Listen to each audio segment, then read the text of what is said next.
எபிரேயர் நிருபம் 11வது அதிகாரம் 5வது வசனம். விசுவாசத்தினாலே ஏனோக்கு மரணத்தை காணாதபடிக்கு எடுத்துக்கொள்ளப்பட்டான். தேவன் அவனை எடுத்துக்கொண்டபடியினாலே அவன் காணப்படாமல் போனான். அவன் தேவனுக்கு பிரியமானவன் என்று அவன் எடுத்துக்கொள்ளப்படுவதற்கு முன்னமே சாட்சி பெற்றான் என்று சொல்லி ஏனோக்கை குறித்து நம்ம இங்க வாசிக்கிறோம். நல்ல ஒரு வார்த்தை இது. இதுல முக்கியமா நீங்க பார்க்கும் பொழுது தேவன் அவன் மேல் பிரியமா இருந்தார் என்று சொல்லப்பட்டிருக்கிறது. ஆமென். அவன் தேவனுக்கு பிரியமானவன் என்று சொல்லப்பட்டிருக்கிறது. அவன் யாருக்கு பிரியமானவனா? தேவனுக்கு பிரியமானவன் என்று இந்த பூமியிலே ஏனோக்குக்கென்று ஒரு காலத்தை தேவன் நியமித்து வைத்திருந்தார். அது வேதத்துல நமக்கு 365 ஆண்டுகள் என்று சொல்லப்பட்டிருக்கிறது.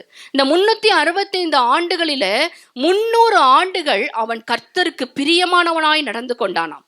அதனால தான் அவன் எடுத்துக்கொள்ளப்படுவதற்கு முன்னமே தேவனாகிய கர்த்தர் அவனை குறித்து சாட்சி பகரும்படியாய் பரிசுத்த ஆவியானவரை கொண்டு நமக்கு ரெக்கார்ட் பண்ணி சொல்லுகிறார். அவன் தேவனுக்கு பிரியமானவன் என்று அவன் எடுத்துக்கொள்ளப்படுவதற்கு முன்னமே அவன் சாட்சி பெற்றான் என்று சொல்லி பார்க்க முடிகிறது. ஹல்லேலூயா. வேதத்துல அநேக வம்ச வரலாறு வட்டமனையை நம்ம பார்க்க முடியும். ஆதியாகமம் தொடங்கி நீங்க வேதத்துல அநேக இடங்களில வம்ச வரலாறு, அதாவது சந்ததி சந்ததியாய் வருகிற ஜனங்களுடைய பெயர்களை தேவனுடைய ஆவியானவர் நமக்கு பதிவு பண்ணி வைத்திருக்கிறதை நம்ம பார்க்க முடிகிறது. அதுல தேவன் அற்ற ஜனங்களும் இருப்பார்கள், தேவ பக்தி உள்ள ஜனங்களும் இருப்பார்கள். நாம் சில நேரங்களில வேதத்தை வாசிக்கும் பொழுது அந்த அட்டவணை எல்லாம் நாம் ஸ்கிப் பண்ணி போகிறவர்களா இருப்போம். நாம் ஸ்கிப் பண்ணி போவதற்காக தேவன் வேதத்துல அந்த காரியங்களை நமக்கு பதிவு பண்ணி வைக்கவில்லை. நான் வேதத்துல எந்த ஒரு பகுதியுமே ஒமிட் பண்ணவே கூடாது. எல்லாவற்றையும் நாம் வாசிக்கும் பொழுது அந்த வார்த்தைக்குள்ளாக, அந்த நாமத்துக்குள்ளாக, அந்த பெயருக்குள்ளாக கூட சில வேளைகளை தேவன் நமக்கு வெளிப்பாடுகளை கொடுக்க முடியும். அதனால அது எல்லாவற்றையும் நாம் வாசிக்கிற பிள்ளைகளாய் இருக்க வேண்டும். இந்த ஏனோக்கை குறித்து வேதத்துல 3 இடங்களிலே தேவன் குறிப்பிட்டு எழுதி வைத்திருக்கிறார். ஆதியாகம புஸ்தகத்திலும், எபிரேயர் நிருபத்திலும், யூதா எழுதின பொதுவான நிருபத்திலும் இந்த ஏனோக்கை குறித்து நம்ம பார்க்க முடியும். ஏனோக்கு, அதாவது ஆதியாகம 5வது அதிகாரத்தை நீங்க எடுத்து வாசிக்கும் பொழுது அந்த அதிகாரம் முழுவதும் தேவ பக்தி உள்ள ஒரு சந்ததிகளுடைய வம்ச வரலாறு அட்டவணை அதில் பார்க்க முடியும். நீங்க ஆதாமை தொடங்கி அங்க வருகிற ஒவ்வொருவரையும் நீங்க பார்க்கும் பொழுது அவர்கள் ஒவ்வொருவர் யார் என்றால் தேவ பக்தி உள்ள சந்ததியாக அந்த அதிகாரத்துல முக்கியமாய் அவர்கள் காணப்படுகிறதை நம்ம பார்க்க முடிகிறது. ஆதாம் சேத்தை பெற்றான் என்று சொல்லி பார்க்க முடியும் அந்த இடத்துல. ஏன் ஆபேலை விட்டு இங்க சேத்தை குறிப்பிடுகிறார் என்றால் நமக்கு தெரியும், ஆபேலை காயின் அவன் கொலை செய்து அவன் மரித்து போகிறான். அதனால தான் ஆபேலுக்கு பதிலாக சேத்து என்கிற ஒரு மகனை கர்த்தர் ஆதாமுக்கு கொடுத்தார் என்று சொல்லி நம்ம ஆதியாகம புஸ்தகம் 4வது அதிகாரத்திலே வாசிக்க முடியும். இந்த சேத்துடைய சந்ததியிலே வந்த ஏனோஸ், அவன் சேத்துடைய குமாரன். அந்த ஏனோசுடைய நாட்களிலே ஜனங்கள், அதாவது மனுஷர் தேவனை தொழுது கொள்ளுகிறவர்களாய் மாறி போனார்கள் என்று வாசிக்க முடியும். ஆதியாகம புஸ்தகம் 4வது அதிகாரத்துல 23வது வசனத்தை நீங்க அதை வாசித்தால் அது தெரிந்து கொள்ளலாம். ஆதியாகமம் 4:23 கடைசி வசனத்தை வாசிங்க. 4வது அதிகாரத்துல சேத்துக்கு ஒரு குமாரன் பிறந்தான், அவனுக்கு ஏனோஸ் என்று பெயரிட்டான். அப்பொழுது மனுஷர் கர்த்தருடைய நாமத்தை தொழுது கொள்ள ஆரம்பித்தார்கள் என்று சொல்லப்பட்டிருக்கும். அந்த வசனத்திலிருந்து இந்த 5ஆம் அதிகாரம் முழுவதும் நீங்க, ஏன் நான் இந்த ஆதியாகம புஸ்தகத்துக்குள்ள போனேன்னா, நானே இப்ப ஆதியாகம புஸ்தகம் தான் படித்து கொண்டிருக்கிறேன். தேவனுடைய சமூகத்தில் ஆண்டவரே ஜனங்களிடத்துல என்ன பேச வேண்டும், உம்முடைய ஜனத்திற்கு என்ன வார்த்தையை நீர் தர சித்தமா இருக்கிறீர் என்று ஜெபிக்கும் பொழுது ஆண்டவர் காட்டின வசனம் ஏனோக்கை குறித்து.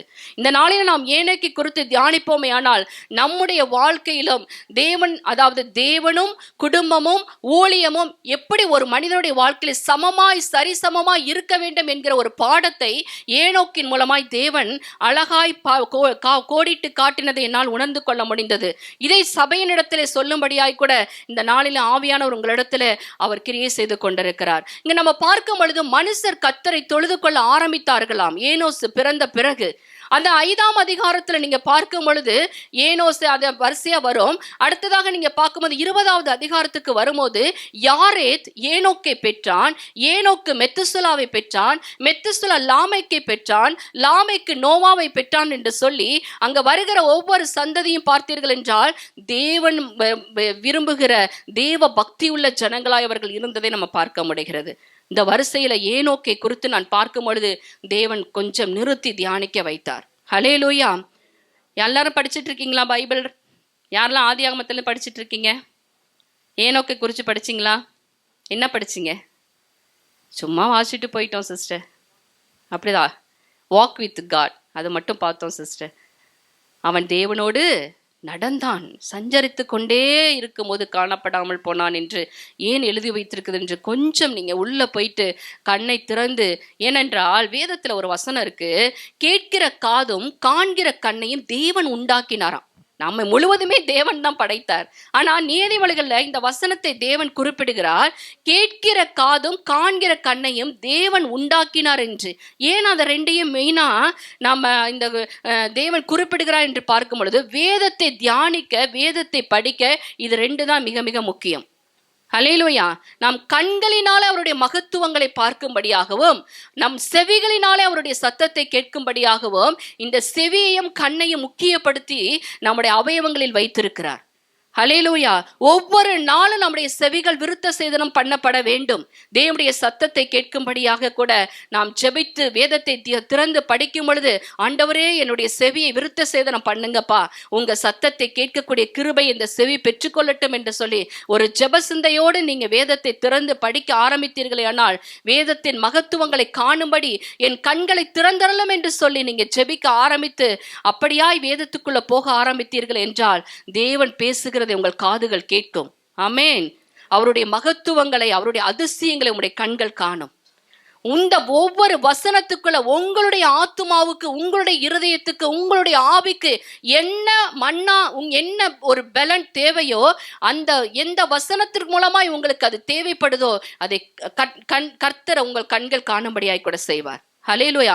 இப்படிப்பட்ட ஒரு ஜெப சிந்தையோடு நீங்கள் வேதத்தை தியானிக்க ஆரம்பிக்கும் பொழுது கர்த்தருடைய ஆவியானவர் சகல சத்தியத்திற்குள் உங்களை நடத்துகிறவராய் மாறி போவார்.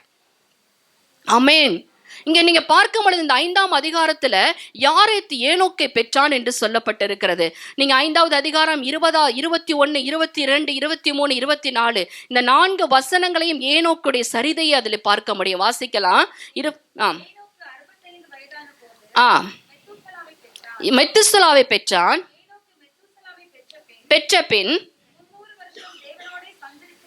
300 வருஷம் தேவனோடே சஞ்சரித்து கொண்டு இருந்து குமாரரையும் குமாரத்திகளையும் பெற்றான். ஏனோக்குடைய நாளெல்லாம் 365 நாள்,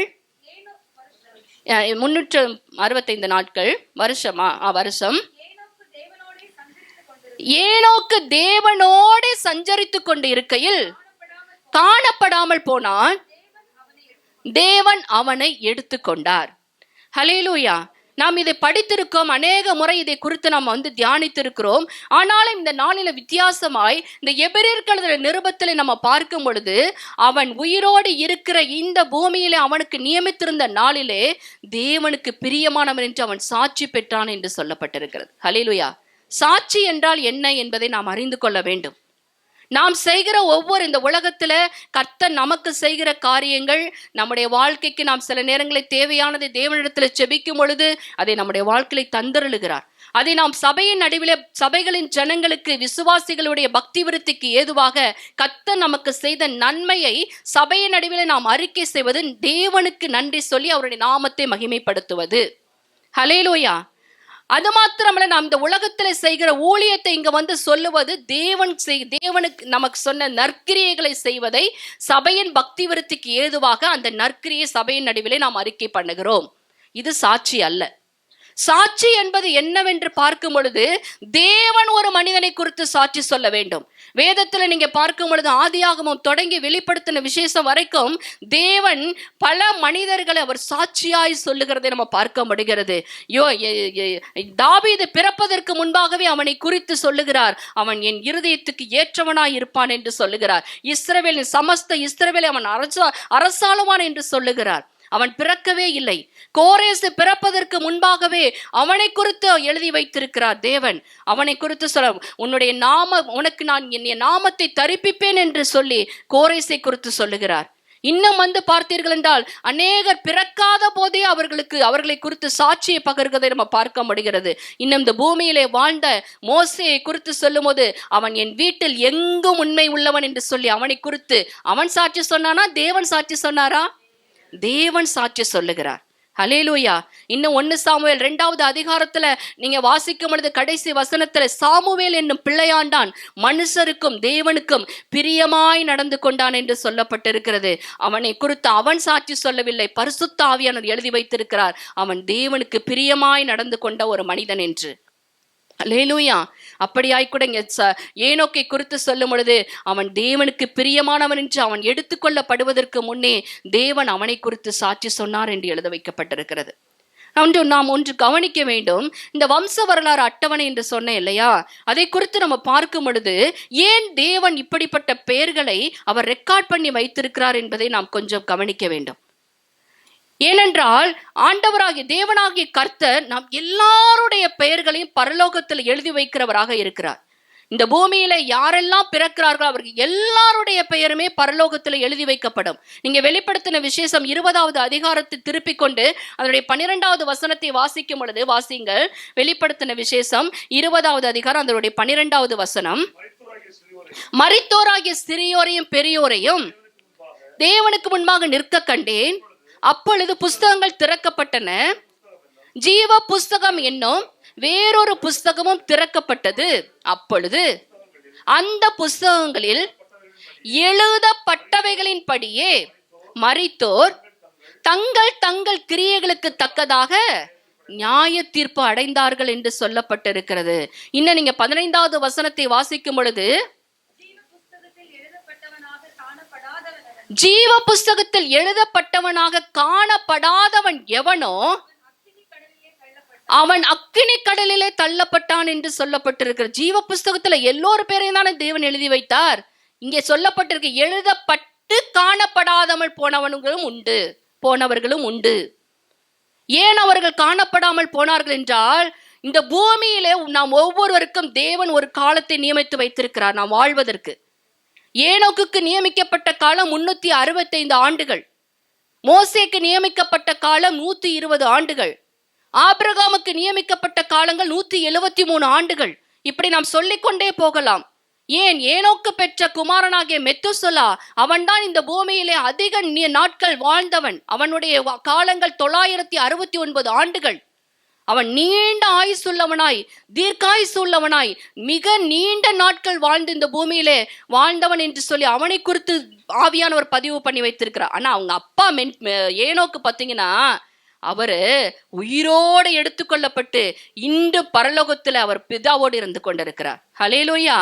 ஆனால் மெத்துசலா இந்த பூமியிலே அவன் தான் ரொம்ப நாள் வாழ்ந்தவன் என்று ரெக்கார்ட் பண்ணப்பட்டிருந்தாலும் அவங்க தகப்பன் முந்தி கொண்டார். அவர் உயிரோடு இருக்கும் பொழுதே எடுத்துக்கொள்ளப்பட்டு அங்க சிங்காசனத்தில் இருக்கிற தேவனோடு கூட அவன் பரலோகத்துக்கு எடுத்துக்கொள்ளப்பட்டான் என்று சொல்லப்பட்டிருக்கு. ஏனென்றால் புதிய ஏற்பாட்டில் நம்ம பார்க்கிறோம், இயேசு அல்லாமல் ஒருவரும் பரலோகத்துக்குள்ள பிரவேசிக்க முடியாது. நானே வாசல், என்னை அல்லாமல் பிதாவினிடத்தில் ஒருவரும் வரான் என்று சொல்லி ஆண்டவர் எழுதி வைத்தார். அப்புறம் எப்படி இந்த ஏனோக்கு மாத்திரம் டைரக்டாக பரலோகத்துக்குள்ள போக முடிந்தது என்றால், அவனுடைய கிரியை இந்த பூமியில அப்படியாக இருந்தது.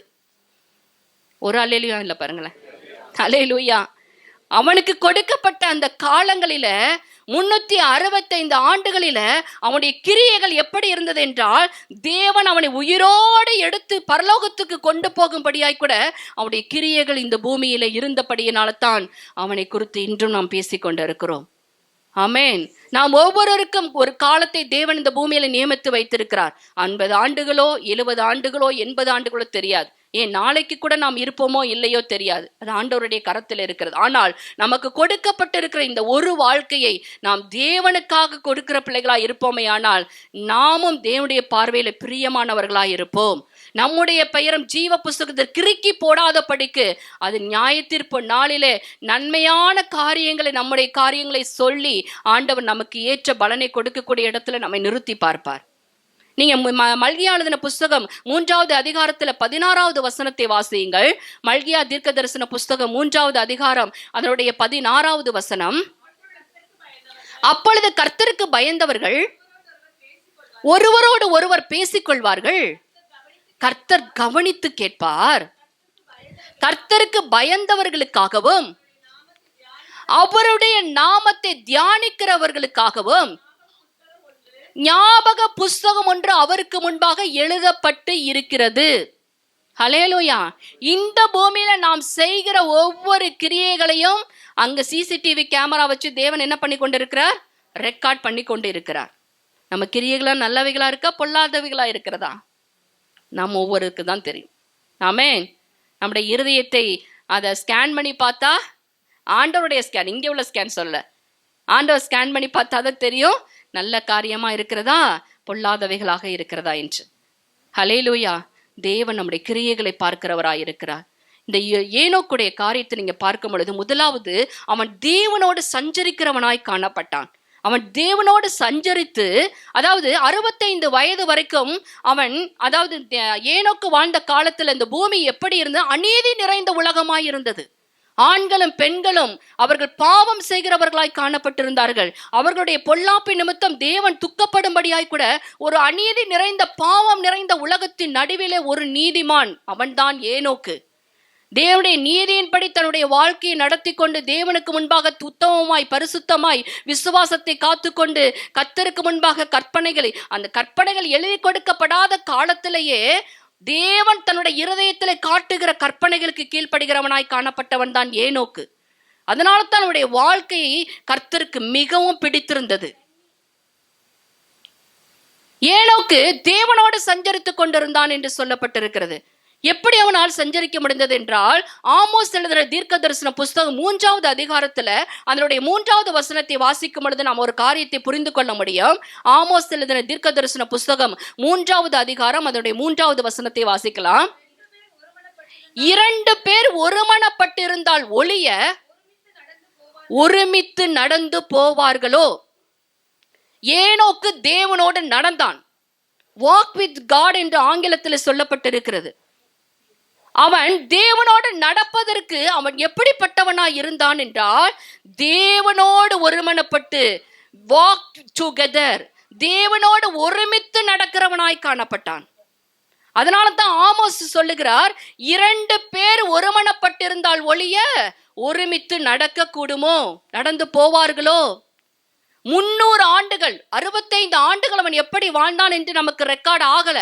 ஆனால் 300 ஆண்டுகள் அவன் தேவனோடு சஞ்சரித்து குமாரரையும் குமாரத்திகளையும் பெற்று தேவனுக்கு பிரியமானவனாய் வாழ்ந்து, தேவனுடைய சித்தம் அவனை கொண்டு என்னெல்லாம் இந்த பூமியில செய்யப்பட வேண்டும் என்று நியமிக்கப்பட்டிருந்ததோ அதையெல்லாம் ஒன்று தவறாமல் செய்து முடித்து அவன் இளைப்பாறுதலுக்குள்ள, இப்பொழுதும் அவன் மறியாமல் உயிரோடு எடுத்துக்கொள்ளப்பட்டு இளைப்பாறுதலுக்குள்ள பிரவேசித்திருக்கிறதை நம்மால் பார்க்க முடிகிறது. அப்படியாய் கூட அவன் ஒருமனப்பட்டவனாய், தேவனோடு ஒருமனப்பட்டு ஒருமித்து நடக்கிறவனாய் காணப்பட்டான். இந்த ஒருமனம் என்பது மிக மிக முக்கியம். அது குடும்பமாகட்டும், சபையாகட்டும், நாம் வேலை செய்கிற காரியங்களாகட்டும், நம்முடைய எல்லா இடத்திலும் இந்த ஒன்னஸ் என்பது மிக மிக அவசியம். அப்போஸ்தலர் நடபடிக்கையில அந்த ஆதி திருச்சபையிலே பெந்தெகோஸ்தே நாளிலே அந்த அபிஷேகம் ஊற்றப்பட்ட பிறகு நீங்க பார்த்தீர்கள் என்றால், அந்த ஒருமனத்திற்கு அங்க ஆவியானவர் மிக முக்கிய காரியங்களை சொல்லி அந்த முக்கியத்துவத்தை கொடுக்கிறதை நம்ம பார்க்க முடிகிறது. அவர்கள் ஒருமனப்பட்டு கூடி வந்த இடத்திலே அங்க ஆவியானவர் ஊற்றப்பட்டார். ஒருமனப்பட்டு கூடி ஜெபித்த இடத்திலே முழங்கால் படி போட்டு ஜெபிக்கிறார்கள், தீர்க்க தரிசனம் உரைக்கிறார்கள். ஒருமனப்பட்டு அவர்கள் செய்த காரியத்திலெல்லாம் பயங்கரமான காரியங்களை தேவன் அங்கு நடப்பிக்கிறதை நாம் ஆதி திருச்சபையின் புத்தகத்திலே நம்ம பார்க்க முடிகிறது. இந்த ஒருமனம் மிக மிக அவசியம். இயேசு கிறிஸ்துவும் கூட இந்த பூமியிலே வாழ்ந்த நாட்களில அவர் இந்த ஒரு மனதை குறித்து அவர் நமக்கு எழுதி கொடுத்திருக்கிறார். நீங்க பிரதான ஆசாரித்துவ ஜெபம் என்று சொல்லப்படுகிற யோவான் எழுதின சுவிசேஷ புஸ்தகம் 17வது அதிகாரத்துல இந்த ஒரு மனதை குறித்து ஆண்டவர் பேசுகிறார். நீங்க எடுத்து வாசிக்க முடியும். யோவான் 17வது அதிகாரம் 21, 22, 23, 24. எப்படி ஆதியாகமம் 5, 21, 22, 23, 24 அதே போல யோவான் 17, 21, 22, 23, 24. நீங்க 21வது வசனத்தை வாசிங்க. அவர்கள் எல்லாரும் ஒன்றா இருக்கவும், பிதாவே நீர் என்னை அனுப்பினதை உலகம் விசுவாசிக்கிறதற்காக நீர் என்னிலேயும் நான் உம்மிலேயும் இருக்கிறது போல அவர்கள் எல்லாரும் நம்மில் ஒன்றாய் இருக்கவும் வேண்டிக்கொள். இது இயேசுடைய ஜெபம். ஆண்டவராக இயேசு கிறிஸ்து இந்த பூமியில இருந்து அவர் பிதாவுடைய எல்லா காரியத்தையும் முடித்து பரமேறி அதாவது சிலுவையின் மரணத்துக்கு கொண்டு செல்லப்படுவதற்கு முன்பாக அவர் மிக நீண்ட ஒரு ஜெபத்தை ஏறெடுக்கிறார் பிதாவினிடத்துல. அதுல ஒரு ஜெபம் தான் இந்த ஒரு மனதின் ஜெபம். அடுத்த வசனத்தை கூட வாசிக்கலாம். நாம் ஒன்றாய் இருக்கிறது போல அவர்களும் ஒன்றாய் இருக்கும்படிக்கு நீர் எனக்கு தந்த மகிமையை, பார்த்தீங்களா, ஒன்றாய் இருப்பதற்கு அவர் எதை கொடுக்கிறார் என்றால் பிதாவாகிய தேவன் குமாரனுக்கு கொடுத்த அந்த மகிமையை அவர் நமக்கு கொடுக்கிறாருங்க. ஹல்லேலூயா. மகிமைனா நம்ம வார்த்தையில சொல்ற அந்த மகிமை சாதாரணமா சொல்லுகிறோம். பரலோக மகிமையை பிதாவானவர் குமாரன் மேல முழுவதுமா இறக்கி வைத்திருந்தார். அந்த மகிமையை நமக்கு கொடுக்கிறார். ஏனென்றால் இந்த பூமியில நாம் ஒருமனப்பட்டு வாழ வேண்டும் என்பதற்காக. ஹல்லேலூயா. அடுத்த வசனத்தை வாசிக்கலாம். பாத்தீங்களா, ஒருமைப்பாட்டில் அவர்கள் தேறினவர்களா இருக்கும் படிக்கும் என்னை நீர் அனுப்பினதையும் நீர் என்னில் அன்பாய் இருக்கிறது போல அவர்களிலும் அன்பாய் இருக்கிறதையும் உலகம் அறியும்படிக்கு நான் அவர்களிலும். எவ்வளவு ஒரு அருமையான ஒரு ஜெபம் பாருங்க. இயேசு கிறிஸ்து எவ்வளவு ஒரு அருமையான, ஏன்னா பிதாவானவர் குமாரனோடு எப்போதும் இருக்கக்கூடியவர். நானும் பிதா ஒன்றாய் இருக்கிறோம் என்று சொல்லுகிற ஆண்டவர். நான் பிதாவுக்கு எப்பொழுது பிரியமானவைகளையே செய்கிறபடினால் அவர் என்னை தனியே இருக்க விடுவதில்லை என்று யோவான் 8:29 சொல்லுகிற ஆண்டவர். அப்படி இருக்கிற ஆண்டவருடைய ஜெபத்தை பாருங்களேன். நீர் என்னிலும் நான் அவர்களிலும் நீர் என்னிலும் இருக்கும்படி இன்னும் என்னோட கூட இருங்கப்பா, இன்னும் என்னோட கூட இருங்கப்பா என்று சொல்லி அவர் வேண்டிக் கொள்ளுகிறவராய் காணப்படுகிறார். அடுத்த வசனத்தை கூட வாசிக்கலாம். பிதாவே உலக தோற்றத்துக்கு முன் ஆம் எனக்கு தந்த என்னுடைய மகிமையை நீர் எனக்கு தந்தவர்கள் காணும்படியாக நான் எங்கே இருக்கிறேனோ அங்கே அவர்களும் என்னோடு கூட இருக்க. இந்த வசனத்தை கோடிட்டுக் கொள்ளுங்க. நான் எங்கே இருக்கிறேனோ அங்கே அவர்களும் என்னோடு கூட இருக்க விரும்புகிறேன். இதை தாங்க ஏனோக்கு செய்தான். ஹல்லேலூயா. ஏனோக்கு தேவனோடு கூட இருந்தான். தேவனும் அவனோடு கூட இருக்க விரும்பினார். நம்ம சொல்லுவோம், எனக்கு குடும்பம் இருக்கு, பிள்ளைகள் இருக்கு, எனக்கு குடும்பத்தை பார்க்கணும், எனக்கு வேலையை பார்க்கணும். ஆண்டவருடைய காரியம் ரெண்டாவது தான். டைம் இருந்தா பார்ப்பேன், இல்லைன்னா அவ்வளவுதான். ஆனால் ஏனோக்குடைய வாழ்க்கையை நீங்க பார்த்தீங்க என்றால் அவன் தேவனுக்கு கொடுத்த மகிமை கனம் அதை கொஞ்சம் கூட அவன் குறைச்சிக்கவே இல்லை. குடும்பத்துக்கு கொடுக்க வேண்டிய ரெஸ்பான்சிபிலிட்டி கரெக்டாய் கொடுத்தான். அதே போல ஊழியத்திலும் அவன் ரெஸ்பான்சிபிளா இருந்தான். ஹல்லேலூயா. சமநிலை பிரமாணம் என்று சொல்லுவார்கள். பேலன்ஸ்டு லைஃப், பேலன்ஸ்டு லா, அதை கரெக்டாய் பின்பற்றினவன் யார் என்றால் ஏனோக்கு. ஆக்சுவலா பார்த்தா ஆதாம் தான் உயிரோடு எடுத்துக்கொள்ளப்பட்டிருக்க வேண்டும். ஆனால் அதை தவறிவிட்டான் ஆதாம். அந்த இடத்தை கைப்பற்றினவன் யார் என்றால் ஏனோக்கு. ஆதாம் வாழ்ந்த காலத்துல பாவம் உலகத்துல இல்லைங்க, பாவம் அவன் மூலமாய் உலகத்துக்குள்ளே பிரவேசித்தது. ஆனால் ஏனோக்கு வாழ்ந்த காலம் என்று பார்க்கும் பொழுது அது அநீதி நிறைந்த உலகமாய் இருந்தது என்று சொல்லப்பட்டிருக்கிறது. ஆண்களும் பெண்களும் ஹோமோசெக்சுவாலிட்டி இன்னும் நீங்க பார்க்கும் பொழுது அங்கே அருவருக்கக்கூடிய காரியங்களை ஜனங்கள் செய்ய ஆரம்பித்து விட்டார்கள். ஆதியாகமம் 6வது அதிகாரத்துல இந்த ஜனங்களை மனுஷர்களை படைத்தது நிமித்தம் என் இருதயம் விசனப்படுகிறது என்று ஆண்டவர் மனஸ்தாபப்படுகிறது என்று சொல்லுகிறார். நான் உலகத்தை அழிக்க போகிறேன் என்று அவர் வேதனையோடு சொல்லி கொண்டிருக்கிறார். இப்படிப்பட்ட ஒரு அநீதி உலகம் வேண்டாம், நான் இதை அழிச்சு போட்டுறேன்னு சொல்லிட்டு தேவன் எழும்பி கொதிச்சு நிற்கிறார். அப்படிப்பட்ட ஒரு அநீதி நிறைந்த உலகத்துல பைபிள் கிடையாது, சர்ச் கிடையாது, பாஸ்டர் கிடையாது, பிரமாணங்கள் கிடையாது. அப்படி இருந்த காலத்துல தேவன் யார் என்பதை கண்டுபிடித்து தன்னுடைய வாழ்க்கையில அந்த தேவனுக்கு முக்கியத்துவத்தை கொடுத்து, தேவன் தனக்கு தந்த குடும்பத்துக்கு முக்கியத்துவம் கொடுத்து, தேவன் தனக்கு கொடுத்த பொறுப்புக்கு முக்கியத்துவம் கொடுத்து உண்மையாய் வாழ்ந்தவன் தான் ஏனோக்கு. ஹல்லேலூயா. நாம் எப்படி வாழ்ந்து கொண்டிருக்கிறோம்? நாம் தேவனிடத்தில் வருவது நம்முடைய தேவைக்காகத்தான், இல்லைன்னா நம்முடைய லைஃப் ஸ்டைல் இப்படி இருக்காதுங்க. ஸ்பிரிச்சுவல் லைஃப் ஒரு மனிதனை பார்க்கும் பொழுது தெரிந்து கொள்ள முடியும். அவன் எந்த அளவுக்கு தேவனுக்கு ரெஸ்பான்சிபிளா இருக்கிறானோ அதை பொறுத்து தான் அவனுடைய குடும்பமும் அவனுடைய காரியங்களும் இருக்குமே தவிர, குடும்பத்தை பொறுத்து தேவனுடைய காரியங்களை நாம் அளவிட முடியாது. தேவனிடத்தில் அவனுடைய உறவு எப்படி இருக்கிறது என்பதை பார்த்தால் குடும்பத்தில் மற்ற காரியங்களையும் அவனுடைய கிரைட்டீரியாவை நாம் சொல்ல முடியும். ஏனோக்கு அப்படியாய் கூட தேவனோடு ஒருமித்து ஒன்றாய் நடந்தவன், ஒருமனப்பட்டு ஒருமித்து நடந்ததினால்தான் தேவனோடு அவன் சஞ்சரித்தான். ஆண்டவர் ஒரு நாள் கூட அவனை பிரியறதுக்கு விரும்பவே இல்லை. ஏன்னா அவனுடைய லைஃப் ஸ்டைல் அவ்வளவு கர்த்தருக்கு பிரியமாயிருந்தது. அவன் கர்த்தருக்கு பிரியமானவன் என்று சாட்சி பெற்றானாம். எடுத்துக்கொள்ளப்படுவதற்கு முன்னமே, எடுத்துக்கொண்ட பிறகு, ஏன்னா நம்மளாம் செத்த பிறகு ஒரு சோத்திர கூட்டணும்னு வைப்பாங்க, வச்சுட்டு அதுல நம்மளை சாட்சி சொல்லுவாங்க பாருங்களேன், வேதனையா இருக்கும். இந்த உலகத்துல இருக்க ஒருத்தரா நம்மளை நல்லவங்க சொல்லுவாங்களா? செத்ததுக்கு அப்புறம் எதுக்குங்க அந்த சோத்திர கூட்டம்?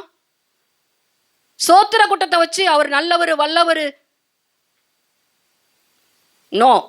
நாம் உயிரோடு இருக்கும் பொழுதே தேவனிடத்துல நாம் சாட்சி பெற்ற பிள்ளைகளாய் மரிக்கிறதுக்கு முன்பாக, ஏன் தெரியாதே, நாமும் உயிரோடு எடுத்துக்கொள்ளப்படலாமே. ஒரு அல்லேலூயாவும் இல்லை, யாருக்கும் விசுவாசமே இல்லை. அல்லேலூயா. ஏனென்றால் சபைக்காக ஆண்டவர் வரப்போகிறாருங்க.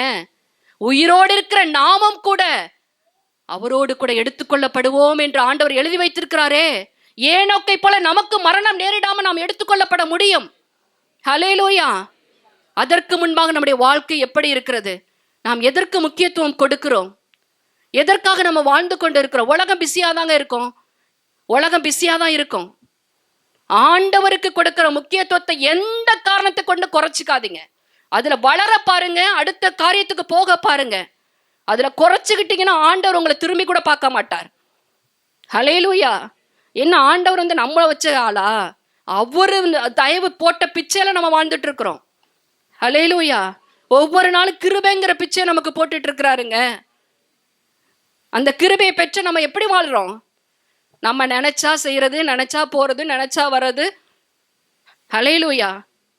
ஏனோக்கை போல நாம் இந்த பூமியில எடுத்துக்கொள்ளப்படுவதற்கு முன்பாகவே சாட்சி பெற்ற பிள்ளைகளாய், அதுதான் சாட்சி. ஏதோ அவனை செஞ்சுட்டு வந்துட்டு ஒரு பெருமையா ஒன்று சொல்லிக்கிட்டு 4 நாளைக்கு எந்திரிக்க முடியாது. அப்படி சொல்லி பாருங்க, அந்த ஒரு திருப்தியிலேயே நம்ம வாழ்ந்துட்டு 10 நாளைக்கு ஜெபிக்க மாட்டோம். நானும் ஆண்டவருக்கு அதை செஞ்சுட்டேன், இதை செஞ்சுட்டேன், ஜெபம் போயிரும். ஜாக்கிரதை. ஆவிக்குரிய வாழ்க்கையில நம்மை புகழ்ச்சியை விரும்பக்கூடாது. நம்ம எப்போதுமே தேவனுக்குள்ள மறைத்து கொள்ள வேண்டும். ஆதி திருச்சபையின் நாட்களில அப்போஸ்தலர்கள் செய்த காரியத்தை செய்து கொண்டு போய்கொண்டே இருந்தார்கள். நான் இப்படி பண்ணிட்டேன், அப்படி பண்ணிட்டேன் எங்கேயுமே சொல்லி அவர்கள் தங்களை தட்டி கொள்ளவில்லை. நம்முடைய கடமை அது. நற்கிரியைகளை செய்வதற்குத்தான் தேவன் நம்மை படைத்து இந்த பூமியில வைத்திருக்கிறார். வலது கை செய்வது இடது கைக்கு தெரியக்கூடாதுன்னு ஆண்டவர் எழுதி வைத்திருக்கிறார். நற்கிரியைகளை செய்யணும். ஆனால் அதே நேரத்தில் அதை சொல்லி திருப்தி அடைஞ்சு நம்ம ஆவிக்குரிய வாழ்க்கையில விழுந்து போறதுக்கு காரணமா இதை வைத்து விடக்கூடாது. ஜாக்கிரதையா இருக்க வேண்டும். ஆவிக்குரிய வாழ்க்கையில நிதானமாய் இருக்க வேண்டும். எதை செய்கிறோம், எதை சொல்லுகிறோம், எப்படி நடக்கிறோம், நம்முடைய ஆவிக்குரிய வாழ்க்கையின் லட்சணங்கள் என்ன என்பதை அடிக்கடி அலசி ஆராய்ந்து பார்க்கிற பிள்ளைகளா நாம் இருக்க வேண்டும். ஏனோக்குடைய வாழ்க்கையில அவன் அலசி ஆராய்ந்து நிதானித்து நடக்கிறவனாய் அவன் இருந்தபடினால்தான் தேவன் ஸ்டெப் பை ஸ்டெப்பாய் அவனை நடத்தினார். ஏனோக்கு இதை பண்ணு, ஏனோக்கு அதை பண்ணு, ஏனோக்கு இப்படி நடப்பா, ஏனோக்கு உன் ஃப்ரெண்டை இப்படி பார்த்துக்கோ, உன் மனைவி இப்படி பார்த்துக்கோ, உன் பிள்ளைகளை இப்படி வளர்னு. ஆண்டவருடைய சத்தத்தை கேட்டு கேட்டு கேட்டு கேட்டு காரியத்தை செய்தான். ஹல்லேலூயா. ஆமென். அதனால தான் அவன் தேவனோடு சஞ்சரிக்கும் போது கர்த்தருக்கு பிரியமாய் நடந்து கொண்டான். எல்லா விதத்திலும் பரிசுத்தமாய் வாழ்வதற்கு அவன் முயற்சித்தான். அவனை சுற்றி நெருக்கி ஏவுகிற பாவங்களை உதறி தள்ளிவிட்டு விசுவாசத்தை துவக்குகிறவரும் விசுவாசத்தை முடிக்கிறவருமாகிய அவர் மீது தன்னுடைய கண்களை பதிய வைத்து தேவன் எந்த காரியத்துக்காக தனக்கு ஒரு ஓட்டத்தை நியமித்து கொடுத்தாரோ அந்த ஓட்டத்தில் பொறுமையோடு ஓடி ஜீவ கிரீடத்தை பெற்றுக்கொண்டவன் தான் ஏனோக்கு. ஹல்லேலூயா. நமக்கு நியமிக்கப்பட்டிருக்கிற ஓட்டத்துல நாம் பொறுமையோடு ஓட நம்மை சுற்றிலும் பாவம் நெருக்கி ஏவும். ஆனால் அது எல்லாம் உதறி தள்ளிவிட வேண்டும். இந்த நாட்களில நமக்கு காலம் மிக குறுகி இருக்கிறது என்பதை அறிந்து கொள்ளுங்கள். ஒருவரும் கிரியை செய்யக்கூடாத ராக்காலம் வரப்போகிறது என்று ஆண்டவர் சொல்லி கொண்டிருக்கிறார். ஏதோ நினைத்து கொண்டிருக்கு, இன்னும் நமக்கு நிறைய காலங்கள் இருக்கிறது, நம்ம இன்னும் பொறுமையா வேதத்தை தியானிச்சுக்கலாம், பொறுமையா ஜெபிச்சுக்கலாம், பொறுமையா நம்ம வாழ்க்கையில முன்னேறத்துக்கு செஞ்சோ. இன்றே அனுக்கிரக காலம், இன்றே ரட்சணிய நாள், இனி காலம் செல்லாது என்கிற சத்தத்தை ஆண்டவர் வேதத்தின் மூலமாய் நமக்கு சொல்லி கொண்டிருக்கிறார். ஒவ்வொரு நாளும் தேவனை தேடுகிற காரியத்திற்கு எதெல்லாம் நமக்கு தடையா இருக்க கட் வேண்டாம். அது நமக்கு பெரிய அதாதாங்க இருக்கும், நல்லா இருக்கும், சந்தோஷமா தான் இருக்கும், ஹாப்பியா இருக்கும். வேண்டாம். ஆண்டவரோட உறவாடக்கூடிய காரியத்தை, இந்த உறவு எனக்கு தடுக்குதா, இது வேண்டாம். ஆமென். ஆண்டவருக்கு கொடுக்கக்கூடிய காரியத்துல வேற எது வந்தாலும் அதை நாம் துண்டித்து போடுவதற்கு நாம் முன் வர வேண்டும். அப்படி இருந்தா தாங்க ஆண்டவர் நமக்கு கொடுத்த வாழ்க்கையை கர்த்தருக்காக வாழ்ந்து நாம் முடிக்க முடியும். இல்லை என்றால் ஒவ்வொரு நாளையும் நாம் விரயம் பண்ணி விடுவோம். தேவன் கொடுக்கிற கிருபையை நாம் விரயம் பண்ணி விடுவோம், போக்கடித்து விடுவோம். மாயை பின்பற்றி தங்களுக்கு வருகிற கிருபையை போக்கடிக்கிற கூட்டத்துல நாமும் சேர்க்கப்பட்டு விடுவோம். பேதுரு எழுதுறாரே, கிருபையில வளர்ந்துருங்கப்பா. பவுல் சொல்றாரே, கிருபையில பலப்பட்டுருப்பா. ஆமென். கிருபை கிருபை கிருபை. ஆண்டவர் கொடுக்கிற கிருபை நம்ம எந்த அளவுக்கு வளர்ந்து எந்த அளவுக்கு ஆண்டவருக்காக கனி கொடுக்கிறோமங்க. ஏனோக்குடைய காரியத்துல கற்றுக்கொள்ளுங்கள். அவன் எடுத்துக்கொள்ளப்படுவதற்கு முன்னமே அவன் சாட்சி பெற்றான். தேவன் அவன்கிட்ட எனக்கு 300 வருஷம், நம்ம 4 வருஷத்துல அவனோட காரியத்தை நம்ம படிக்கிறோம். ஆனா 300 வருஷம் அவன் கர்த்தரோடு வாழ்ந்தான். ஆமென். நான் காலையில பாஸ்டர்கிட்ட பேனா வாங்கி நான் கணக்கு போட்டு பார்த்தேன். 300 × 365 1,09,500 நாட்கள். எவ்வளவா சொல்லுங்கப்பா, யார் மேக்ஸ் ஸ்டூடெண்ட்? 1,09,500 நாட்கள் அவன் கர்த்தரோடு நடந்திருக்க. ஒரு நாள் கூட மிஸ் ஆகல. அதனால தான் ஆண்டவர் ஆவியான அதை மென்ஷன் பண்ணார் பாருங்களேன். 300 ஆண்டுகள் தேவனோடு சஞ்சரித்து கொண்டிருந்தான். ஹல்லேலூயா. நாம எத்தனை நாளுங்க வாழ்றோம்? இந்த போன வாரத்துல எத்தனை நாள் ஆண்டவர்கிட்ட ஜெபிச்சோம்? யாரெல்லாம் பொய் சொல்லாதீங்க, உங்க இருதயத்துக்கு தெரியும். யாரெல்லாம் ஒரு வாரம் முழுவதும் நான் ஜெபத்தை தவறவே விடலைன்னு சொல்றவங்க கை தூக்காதீங்க, கை தூக்காதீங்க. வேண்டாம் வேண்டாம். ஒரு வாரம் ஃபுல்லா நான் பைபிளை தவறாம படிச்சேன்னு சொல்றவங்க, ஒரு வாரம் ஃபுல்லா நான் பரிசுத்தத்துக்கு முக்கியத்துவம் கொடுத்தேன்னு சொல்றவங்க, ஒரு வாரம் நடந்த ஊழியங்கள்ல சர்ச்சு காரியத்துல நான் தடைபடாம வந்தேன்னு சொல்றவங்க, இந்த ஆண்டு தொடங்கி நான் ஒரு வாரம் கூட ஆராதனை மிஸ் பண்ணலன்னு சொல்றவங்க, பார்த்தீங்களா? கேட்டா நிறைய காரியங்களை நம்ம சொல்லுவோம். நம்ம என்ன சொல்லுவோம்னா சாக்கு சொல்லுவோம், போக்கு சொல்லுவோம். ஆனா ஆண்டவருடைய காரியத்துக்கு சாக்கும் கிடையாது, போக்கும் கிடையாது. ஹல்லேலூயா. ஆண்டவரே நம்ம கூட பாஸ்டர் போன வாரம் சொன்னாங்களா, நம்ம ஒரு காரியத்துலதான் ஆண்டவரை என்ன பண்றோமா, முன்னாடி விடுறோமா? எங்க? சர்ச்சுக்கு. ஆண்டவருடைய காரியத்துக்கு நாம் எப்படி இருக்கிறோம் என்பதை பார்க்க வேண்டும். ஏனோக்குடைய காரியத்துல அவன் தேவனோடு நடக்கிறவனாய் காணப்பட்டான். குடும்பத்தோடு இருந்து குமாரரையும் குமாரத்திகளையும் பெற்று அவன் ஒரு சந்ததியை உருவாக்கி விட்டு, ஒரு பரிசுத்த சந்ததியை இந்த பூமியில உருவாக்கி விட்டு தானங்க கடந்து போனா. ஹல்லேலூயா. அவனோடு அவன் வாழ்க்கையை முடித்துக் கொள்ளலையே. மெத்துசலாவை கொண்டு வந்தானே, மெத்துசலா லாமேக்கு கொண்டு வந்தானே, லாமேக்கு ஒரு அருமையான ஒரு குமாரன் நோவாவை கொண்டு வந்தானே. நோவாவை குறித்து லாமேக்கு சொல்லுவாரு, அழகா இருக்கும். அந்த வசனத்தை எடுங்களேன். ஆதியாகம புஸ்தகம் 6வது அதிகாரத்துல 5வது அதிகாரத்துல லாமேக்கு தன்னுடைய குமாரனை குறித்து ஒரு காரியத்தை சொல்லுவார். 29வது வசனம் வாசிங்க. கர்த்தர் சபித்த பூமியிலே நமக்கு உண்டான வேலையிலும் நம்முடைய கைகளின் பிரயாசத்திலும் இவன் நம்மை தேற்றுவான் என்று சொல்லி அவனுக்கு நோவா என்று பெயரிட்டானாம். இதுல நல்ல ஒரு காரியத்தை பார்த்தீங்கன்னா, நான் தியானிச்சதுல ஒன்னு கண்டுபிடிச்சேன். கர்த்தர் சபித்த பூமி. யாரை கொண்டு சபித்தார் என்றால், அங்க பார்க்கும்போது சர்ப்பத்தை சபிக்கிறாரு, ஏவாளை சபிக்கிறாரு, ஆதாமை சபிக்கிறார். ஆதாமை சபிக்க வரும்போது அவன் நிமித்த பூமி சபிக்கப்படும் என்று சொல்கிறார். அதன் பிறகு ஆதாம் பெற்ற முதல் குமாரனாகிய காயினை குறித்து சொல்லும் போது உன் நிமித்தமும் பூமி சபிக்கப்பட்டிருக்கும் என்று சொல்லுகிறார். ஆனால் சபிக்கப்பட்ட இந்த பூமியை மீண்டும் ஆசீர்வாதமாய் மாற்ற ஒருவனை தேவன் இந்த பூமிக்குள்ளே கொண்டு வருகிறார். யார் மூலமாக என்றால் ஏனோக்கு என்கிற ஒரு மனிதன் மூலமாக. ஹல்லேலூயா. அவன் சந்ததிதான் யாரு? ஆதாமுக்கு பிறந்த 7ஆம் தலைமுறை ஏனோக்கு. ஆதாமுக்கு பிறந்த 10ஆம் தலைமுறை நோவா. இந்த 10ஆம் தலைமுறை ஆகிய நோவா சபித்த பூமியில அவன் நமக்கு எப்படி இருப்பானா? அவன் நம்மை தேற்றுவான் என்று சொல்லி, அதனால தான் அவன் வாழ்ந்த காலத்திலேயும் அநீதி நிறைந்த உலகத்துல ஒரு நீதிமான் நோவா. அவனுக்கோ கர்த்தருடைய கண்களிலே கிருபை இருந்தது, நீதிமான உத்தமனமா இருந்த அவனும் தன்னுடைய தாத்தா ஏனோக்கு போல கர்த்தரோடு சஞ்சரிக்கிறவனாய் காணப்பட்டான். ஹல்லேலூயா. நல்ல காரியத்தை பேரம்பேத்திகளுக்கு கத்து கொடுத்து போனாரு. ஆமென். குடும்பத்துக்கு கொடுக்க வேண்டிய ரெஸ்பான்சிபிலிட்டியை தவறல. அடுத்ததாக ஊழியம் என்று வரும் பொழுது யூதா எழுதின புஸ்தகத்துல 13:14 வாசிங்க. யூதா எழுதின புஸ்தகம் 13வது வசனம், ஒரே ஒரு அதிகாரம் உண்டு. 13வது வசனத்தையும் 14வது வசனத்தையும் வாசிக்கலாம். இதோ 13ல இருந்து வாசிங்க.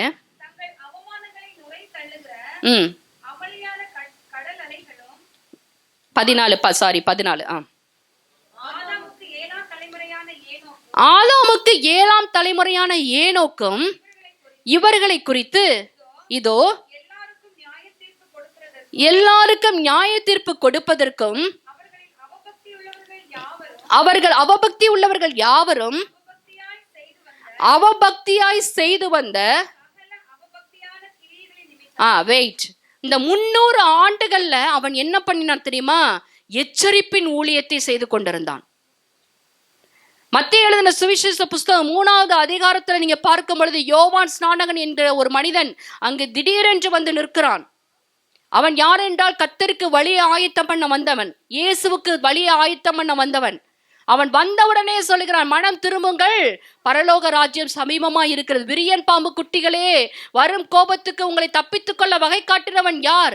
இப்பொழுதே கோடாரியானது மரங்களின் வேர் அருகே வைக்கப்பட்டிருக்கிறது. நல்ல கனி கொடாத மரமெல்லாம் வெட்டுண்டு அக்கினியிலே போடப்படும். தூற்றுக்கூட அவருடைய கரத்திலே இருக்கிறது. களஞ்சியத்திலே அவர் என்ன பண்ணுவாராம்? கோதுமை எல்லாம் களஞ்சியத்திலே சேர்த்து பதறையோ அவர் அக்கினியிலே சுட்டரிப்பார் என்று சொல்லி ஒரு எச்சரிப்பின் ஊழியத்தை செய்தவன் யோவான் ஸ்நானகன். அவனுக்கு முன்பாக 4000 ஆண்டுகளுக்கு முன்பாக, 2000 ஆண்டுகளுக்கு முன்பாக வாழ்ந்த அங்க ஏனோக்கு, இந்த யோவான் ஸ்நானகன் கர்த்தருடைய முதல் வருகையை குறித்து தானங்க அவனுக்கு வெளிப்பாடு இருந்தது. ஆனால் இந்த ஏனோக்கு யோவான் ஸ்நானனுக்கு முன்னாக 2000 ஆண்டுகளுக்கு முன்பாக வாழ்ந்த ஏனோக்குக்கு இயேசு கிறிஸ்துவின் 2ஆம் வருகை குறித்த ஒரு வெளிப்பாடு அவனுக்கு கொடுக்கப்பட்டது. அவன் ஒரு தீர்க்கதரிசியா இந்த பூமியில இருக்கும் நாட்களை வாழ்ந்து கொண்டிருந்தான். ஹல்லேலூயா. அதனால தான் தேவனுடைய நியாய தீர்ப்பு எப்படி இருக்க போகிறது என்பதை அந்த அநீதி நிறைந்த உலகத்தில் இருந்த ஆண்களையும் பெண்களையும் அழைத்து, வாங்கப்பா வாங்கப்பா, உங்களுக்கு எல்லாம் தெரியுமாப்பா, ஆண்டவருடைய நியாய தீர்ப்பு இப்படி இருக்க போதுப்பா, அவர் திரும்ப வரப்போறாருப்பா, அவர் வரும்போது அவருடைய நியாய தீர்ப்பு இப்படி இருக்க போது, வாங்கப்பா எல்லாரும் மனம் திரும்பிருங்க என்று சொல்லி நோவாவை போல நீதியை பிரசங்கிக்கிறவனாய் காணப்பட்டவன் தான் ஏனோக்கு. ஹல்லேலூயா. அவன் ஊழியத்தை தவறாமல் எச்சரிப்பின் ஊழியத்தை செய்து கொண்டு அவபக்தி உள்ளவர்களுக்கு அவபக்தியின் மூலமாய் கிடைக்க போகிற நியாய தீர்ப்பின் தண்டனையை அவர்களுக்கு சொல்லுகிறான். 15வது வசனத்தை வாசிங்க. தமக்கு விரோதமாய் கடின வார்த்தைகள் எல்லாவற்றின் நிமித்தமும் அவர்களை கண்டிக்கிறதற்கும் 1000 தமது பரிசுத்தவான்களோடு கூட கர்த்தர் வருகிறார் என்று முன்னறிந்து வித்தான். ஹல்லேலூயா. எவ்வளோ பெரிய ஒரு தீர்க்க தரிசனம் பார்த்தீங்களா? ஹல்லேலூயா. இயேசு கிறிஸ்து முதல் வருகையை குறித்து அவன் பேசல, இயேசு கிறிஸ்துவோட ரகசிய வருகையை குறித்து பேசல, இயேசு கிறிஸ்துவோட 2ஆம் வருகை பகிரங்க வருகையை குறித்து 1000 பரிசுத்தவான்களோடு கூட கர்த்தர் மீண்டும் இந்த பூமியில வருகிறார் என்பதை முன்னறிவித்து அவர் கொடுக்க போகிற நியாய தீர்ப்பின் தண்டனையை முன்னறிவிக்கிறவனாய் ஏனோக் என்கிற ஒரு மனிதன் நின்று கொண்டிருந்தான். ஹல்லேலூயா. 300 ஆண்டுகள் ஒரு நாள் கூட வேஸ்ட் பண்ணலங்க அவன். ஹல்லேலூயா. 1,09,500 நாட்கள் அவன் வேஸ்ட் பண்ணவே இல்லை. அவன் தேவனை தேடுகிற காரியத்துல, அவன் தேவன் மீது கொண்ட அன்புல, அவன் தேவன் மீது இருந்த அந்த அந்யூன்யத்துல, அவன் அந்த இன்டிமெசி லவ் என்று சொல்லுவார்கள், ஒரு நெருக்கமான உறவு. அதனால தான் ஆமோஸ் 3:3 வாசிக்க சொன்னேன். இருவர் ஒருமனப்பட்டால் ஒழிய ஒருமித்து நடந்து போவார்களோ. அவன் ஒருமனம் பட்டு ஒருமித்து நடந்து போய் கொண்டிருந்தான். ஆண்டவர் எப்படி நடக்கிறாரோ அதே போல ஏனோக்கு, ஆண்டவர் எப்படி சிந்திக்கிறாரோ அதே போல ஏனோக்கு, ஆண்டவர் எப்படி அவருடைய இருதயம் இருக்கிறதோ அதே போல அவருடைய இருதயம். அவனுடைய இருதயம் கர்த்தருக்கு பிரியமாயிருந்தது. எப்படி தாவீதுடைய இருதயம் கர்த்தருக்கு பிரியமாயிருந்ததோ, ஏனோக்குடைய இருதயம் கர்த்தருக்கு பிரியமாயிருந்தது. ஹல்லேலூயா. அதனால தான் அங்க சொல்லப்பட்டிருக்கிறது, அவன் கர்த்தருக்கு பிரியமானவன் என்று பெயர் பெற்றான். இதுதாங்க சாட்சி. நம்மளை குறித்து சாட்சி என்ன சொல்றாங்க பாஸ்டர்? அழகா கடந்த டிசம்பர் மாதத்துல ஒரு மெசேஜ் என்னை ரொம்ப டச் பண்ணுச்சு. அடையாளங்களை மாற்றுகிற தேவன். ஆமென். நம்முடைய அடையாளங்களை மாற்றுகிற கர்த்தர். நாம் எந்த அடையாளத்தை சுமந்து கொண்டு நிற்கிறோம்? கர்த்தருடைய அடையாளம் நம்மையில் வந்துட்டா, ஹல்லேலூயா, கொஞ்சம் நிதானிப்பீங்களா? உங்க வாழ்க்கையை கொஞ்சம் சிந்திப்பீங்களா? நாம் எதற்காக வாழ்ந்து கொண்டிருக்கிறோம்? நாம் எதை நோக்கி நாம் பிரயாணம் பண்ணி கொண்டிருக்கிறோம்? நம்முடைய வாழ்க்கையுடைய அர்த்தம் என்ன? இந்த பூமியில வாழ்வதற்குரியான அர்த்தம் என்ன? கொஞ்சமாவது நாம் சிந்திக்கிறோமா? சிந்திக்கிறீங்களா? ஹல்லேலூயா. ஒவ்வொரு நாளும் நாம் ஜெபம் பண்ணுவதை நாம் தவறாமல் செய்கிறோமா?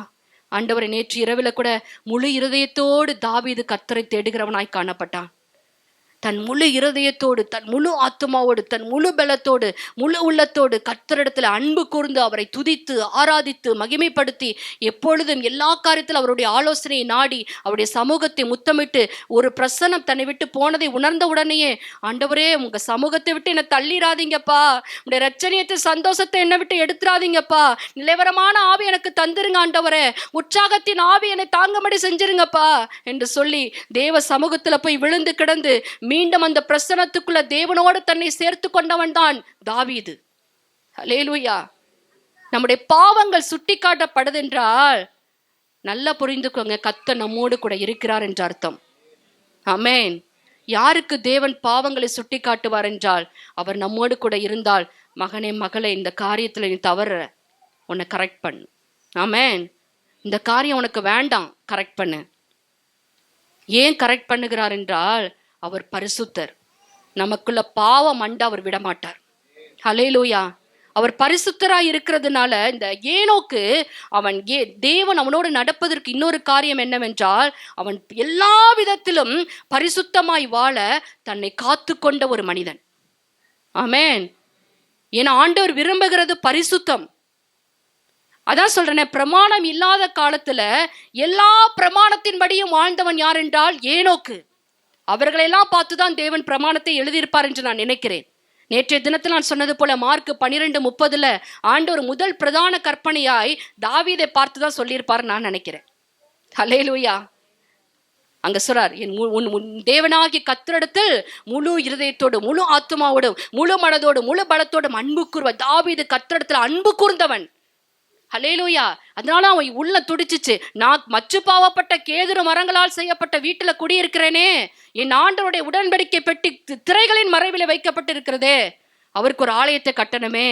அன்பு கூர்ந்து, ஆண்டவரே நான் உங்களுக்கு ஒரு ஆலயத்தை கட்டணுப்பா, உங்களை நான் ஆலயத்துல வச்சு உங்களை இன்னும் நான் தொழுது கொள்ளணும் ஆண்டவரே, உங்களுடைய சமூகத்தின் பிரசனத்துக்குள்ளே நான் இருப்பேன், ஒன்றை நான் நாடுவேன், அதே நான் வாஞ்சிப்பேன், அவருடைய ஆலய பிரகாரங்களை தங்கி இருப்பதே நான் நாடுவேன் என்று சொல்லி அவன் அவ்வளவாய் ஆசைப்பட்டவன் ஆண்டவருடைய ஆலயத்தை கட்ட.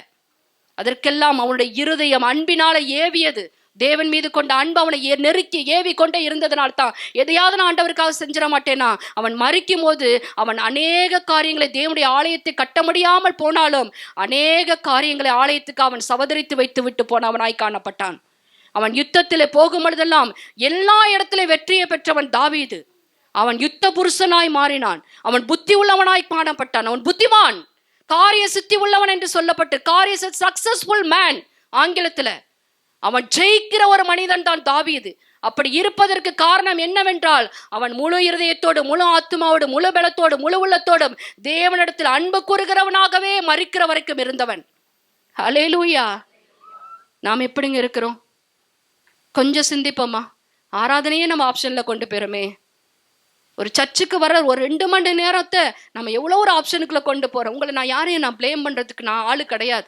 ஆனால் ஆண்டவருடைய உள்ளம் எப்படி உங்களை ஏங்குன்னு பார்த்துக்கோங்க. நம்மளை எவ்வளவு நல்லதா வச்சிருக்கிறார். ஒரு நன்றி சொல்லவாவது ஆண்டவருடைய சமூகத்தை நாம் தேடுகிறோமா? ஆண்டவரே, எனக்கு கொடுத்த இந்த நல்ல வாழ்க்கைக்காக நன்றியப்பா, நல்ல கணவருக்காக நன்றியப்பா, நல்ல மனைவிக்காக நன்றியப்பா, நல்ல வேலைக்காக, நல்ல பிள்ளைகளுக்காக நன்றியப்பா. அதுக்காவது அட்லீஸ்ட். ஏன்னா நாம என்ன நினைச்சுக்கிறோம்னா, நம்மகிட்ட ஒரு தவறான ஒரு காரியம் நம்மகிட்ட இருக்கிறதுனால தான் ஆண்டவரை நம்ம பெருசுப்படுத்துறதில்ல. என்னன்னா, நமக்கு இருக்கிற ஆசீர்வாதங்களை பார்த்துட்டு ஆண்டவர் என்ன ரொம்ப ஆசீர்வச்சிருக்கிறாரு, ஆண்டவர் என் கூட தான் இருக்கிறோன்னு ஏமாந்துடுறோம். ஆமென். ஆசீர்வாதத்தை பார்த்து ஆண்டவரை கணக்கு போடாதீங்க. ஹல்லேலூயா. நீதி உள்ளவன் மேலும் அநீதி உள்ளவன் மேலும் அவர் சூரியனை காலையிலே உதிக்க பண்றாருங்க, மழையை வர்ஷிக்க பண்றாருங்க. ஹல்லேலூயா. ஆசீர்வாதத்தை பார்த்து ஆண்டவர் என் கூட இருக்கிறார் சொல்லி ஏமாந்துராதீங்க. யாரிடத்துல தேவன் இருப்பார் என்றால், உண்மையாய் அவரை தேடுவர்களிடத்துல தேவன் இருப்பார். ஆமென். அவரை முதலிடத்துல வைக்கிறவர்களிடத்துல தேவன் இருப்பார். சங்கீதம், நான் இந்த நேற்றே சொன்னேன், இந்த சங்கீதத்தை ஒவ்வொரு சங்கீதமாய் ஒவ்வொரு நாளும் தியானித்து கொண்டு இருக்கும்படியாக கூட ஆண்டவர் கிருபை செய்கிறார். ஒவ்வொரு சங்கீதத்துக்குள்ள போய் போய் பார்க்கும் பொழுது, சங்கீதக்காரனாகிய தாவீதுடைய காரியங்களை பார்க்கும் பொழுது, அவன் தேவனிடத்துல எவ்வளவு அதிகார தோரணையில பேசுகிறான், எவ்வளவு தாழ்மையின் தோரணத்துல பேசுகிறான், எவ்வளவு அன்பின் நெருக்கத்துல பேசுகிறான், எவ்வளவு இக்கட்டு நேரத்துல ஒரு தகப்பனிடத்துல போவது போல பேசுகிறான் என்பதை எல்லாம் பார்க்க முடிகிறது. ஹல்லேலூயா. சங்கீதம் 5 அவன் சொல்லுகிறான், முதல் வசனத்தை வாசிக்கலாம். சங்கீதம் 5 முதல் வசனம், 2வது வசனம், ஃபர்ஸ்ட் வசனத்தை வாசிக்கலாம். கர்த்தாவே, என் வார்த்தைகளுக்கு செவி கொடும். பார்த்தீங்களா, ஆண்டவரே நான் பேசுறத நீங்க கேளுங்க. எப்படி சொல்றது இது? நம்மளுடைய ஸ்லாங்ல சொன்னோம்னா, நான் பேசுறேன் நீங்க கேளுங்க. ஹல்லேலூயா. நான் தியானிக்கிறது நீங்க கவனிங்க ஆண்டவரே. ஏன் இப்படி ஒரு சரிப்பா தாவீது, கேட்குறேன்ப்பா, சொல்லுப்பா, பேசுப்பா. ஆண்டவர் பொறுமையா கேட்டார். ஏனென்றால் தாவீதுடைய வாழ்க்கை கர்த்தருக்கு பிரியமாயிருந்தது. ஆமென். அவனுடைய தியானங்கள் அந்தி சந்தி மத்தியான வேலைகளில அவன் தியானம் பண்ணி முறையிடுகிறவனாய் காணப்பட்டானுங்க. ஆண்டவருடைய சமூகத்துக்கு போறதுக்கு அவனுக்கு இந்த நேரம் தான் இல்லை, அந்தி நேரத்திலையும் போவான், சந்தி நேரத்திலையும் போவான், மத்தியான நேரத்திலையும் போவான். ஹல்லேலூயா. 7 முறை தேவனை தொழுது கொண்டவன் தாவீது. அப்படியாய் கூட தேவன் அந்த மனிதனை அப்படியாய் நமக்கு ரெக்கார்ட் பண்ணி வைக்கிறார் என்றால், சாட்சியாய் எழுதி வைக்கிறார் என்றால், நம்முடைய சாட்சியம் ஜீவ புஸ்தகத்துல எழுதப்பட்டு கொண்டே இருக்கிறது. ஹல்லேலூயா. யாருக்கெல்லாம் நம்பிக்கை இருக்குதுன்னு எனக்கு தெரியல, நம் எல்லாருடைய பெயரையும் தேவன் ஜீவ புஸ்தகத்துல எழுதி வைத்திருக்கிறார். அந்த பெயரை கிறுக்கி போடவும் அவருக்கு அதிகாரம் உண்டு.